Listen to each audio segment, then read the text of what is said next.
قال اللہ عز و جل، سوال کس سے کیا؟ خدا سے۔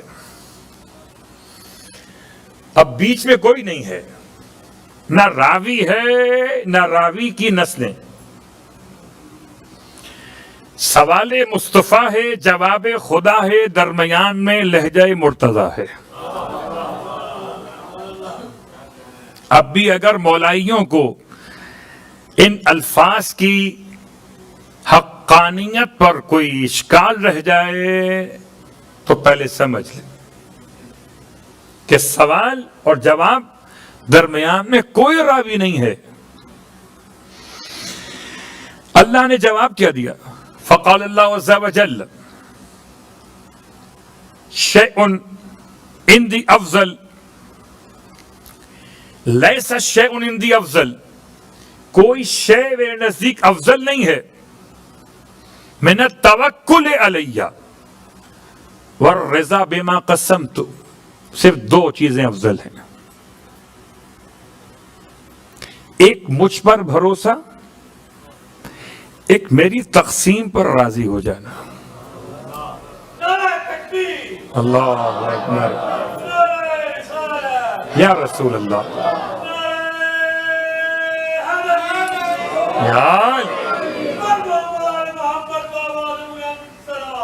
اللہم صلی اللہ۔ بہت غور کیجئے گا، دو چیزیں، ان میں پہلی چیز توکل۔ توکل کا مطلب بھروسہ، ایسا بھروسہ کہ جیسا بھروسہ دنیا میں کسی اور پر ہو سکتا ہی نہیں ہے، اس لیے کہ سوائے خدا کے سارے غیر خدا خدا کے محتاج ہیں۔ واحد پروردگار عالم جو رب علی ابن ابی طالب ہے،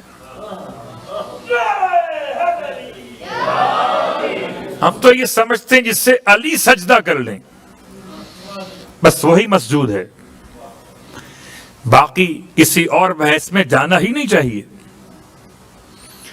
امام نے سجدہ کیا جس خدا کو، وہ خدا فرما رہا ہے اپنے حبیب سے توکل علیہ، سب سے افضل ہے میرے نزدیک سارے اعمال میں، روزہ و نماز و حج و زکوٰۃ و جہاد، سارے اعمال میں سب سے افضل عمل توکل، خدا پر بھروسہ، ایسے خدا پر بھروسہ جو سوتا نہیں ہے، ایسے خدا پر بھروسہ جس سے اونگ بھی نہیں آتی، ایسے خدا پر بھروسہ کہ جس کے خزانے کبھی خالی نہیں ہوتے، ایسے خدا پہ بھروسہ کہ گھر سے نکلنے والا نکلتے ہوئے اپنے گھر والوں کو خدا کی امان میں دے، تو خدا کی امان پہ بھروسہ، اور گھر والے مسافر کو خدا کی امان میں دے تو سفر میں خدا کی ذات پہ بھروسہ۔ ایسا ہو نہیں سکتا کہ جو صاحب ہو وہی خلیفہ ہو۔ اللہ اکبر۔ اگر کبھی موقع ملے تو دعائے سفر مولا کائنات علی ابن ابی طالب علیہ السلام کی پڑھ لیجئے۔